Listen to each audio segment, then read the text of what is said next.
All right, so yesterday I posted a thing on Instagram about how grapplers should focus on training movements and not body parts, all right? And I had someone ask me a little bit more for some specific details, and this is still my fault. On YouTube, I have a lot of long, lengthy videos, but I don't have them necessarily in a playlist. And actually, one of those long, lengthy videos explains pretty well exactly what I was talking about, but it's probably 2 years old. So instead of making the person thumb through the whole entire thing, I told them I'd make another video.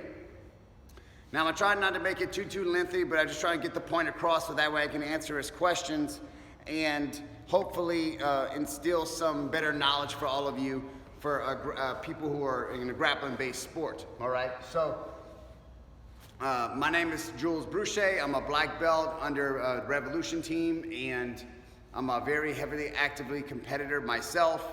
I train a lot of grapplers. I work with a lot of MMA fighters also, and I've been doing this for 20 plus years.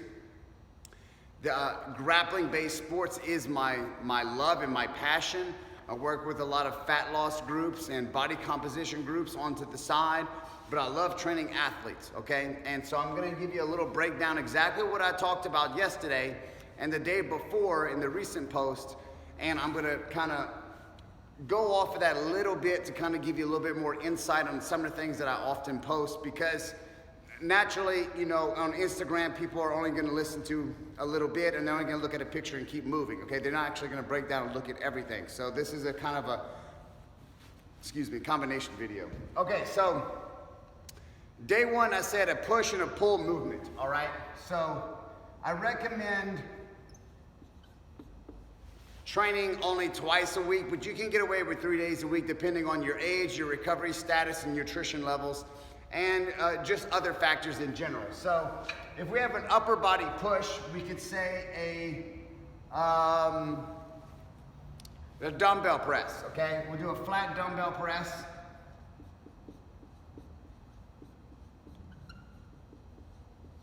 Okay, and that would be for our chest, okay? Then our second movement would be, see, we did a press, we'll do a pull, so we do a lower body pull, so we do, say, something like a deadlift. It could be a single leg deadlift, all right?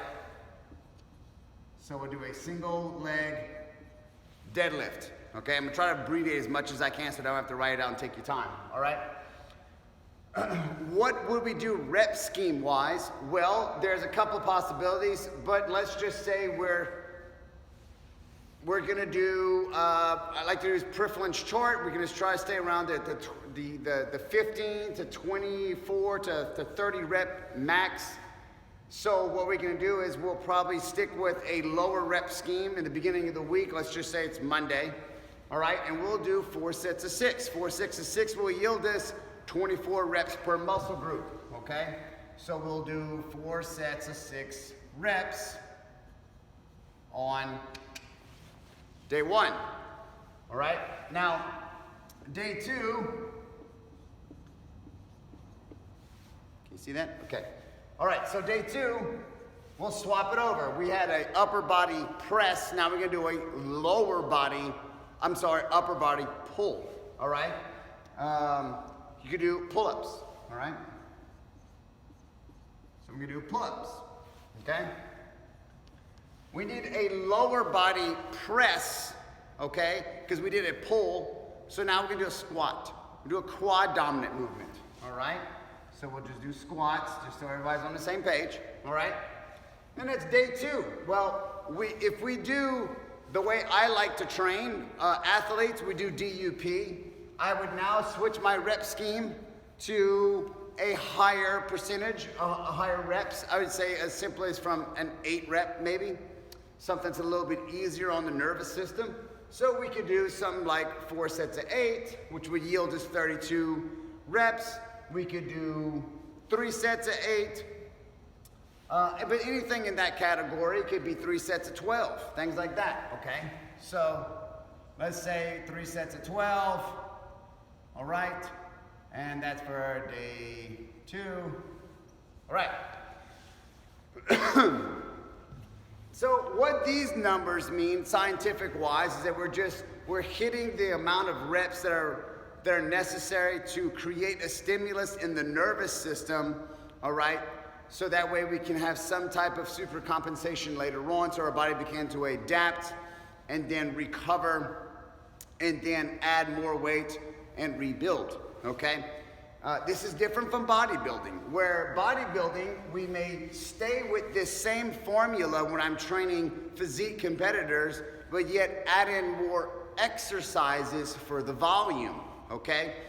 So when we talk about the volume of a workout, we're not necessarily talking about just this one exercise. We're talking about the overall volume of that body part for that exercise. Well, on this day, we hit our chest muscles and we only knocked out 24 reps, okay? For a physique competitor, a bodybuilder, that is just ludicrously small, all right? I'm not gonna put on a lot of weight that way. I'm not gonna really make a lot of mass. Gonna have to train that body part very heavily in the 60 to 80 rep range one day, and then knock that body part out again, say like on a Thursday, if this was a Monday, for another 60 to 80 reps, accumulating a series of volume that's going to stimulate a hypertrophy response. We as a grappler are not looking for a stimulus in hypertrophy response, okay? We are looking for a stimulus in central nervous system to become adaptive, to stronger and more resilient in our practice, in our sport, and help us recover and reduce injuries, all right?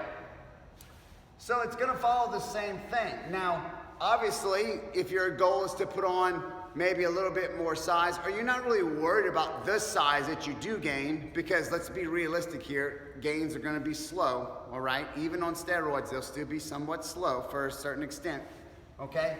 So if you did chest on Monday, chest on Wednesday, and a chest on a Friday, still doing 24 reps, 30 reps, 24 reps, that only yield you around 100 reps or so, you're still gonna have to eat a lot anyway to maintain, to build up in that category, all right? So just because we're working out 3 times a week, that chest doesn't mean it's just gonna magically grow either. We must have our nutrition prioritized. Okay.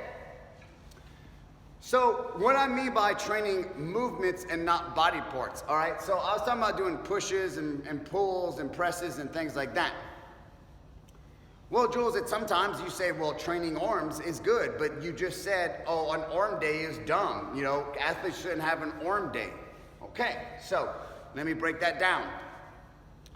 All right, if you are familiar with powerlifters such as like Dave Tate, Louis Simmons, Jim Wendler, people who've been in the powerlifting game, they will talk about the stress of importance of bicep and tricep training, because these are all muscles that are utilized in pulling and pressing actions, okay?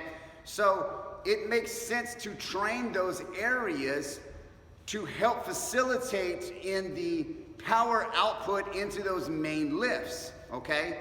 Now, they are not prioritizing the tricep and bicep workout. They are simply adding into one of their workouts. What I mean by that is they're not scheming out a 16-week progression for bicep curls, okay? They're simply just putting it in at the end of the workout for a set amount of prescribed sets and reps. They could care less of how much weight they use.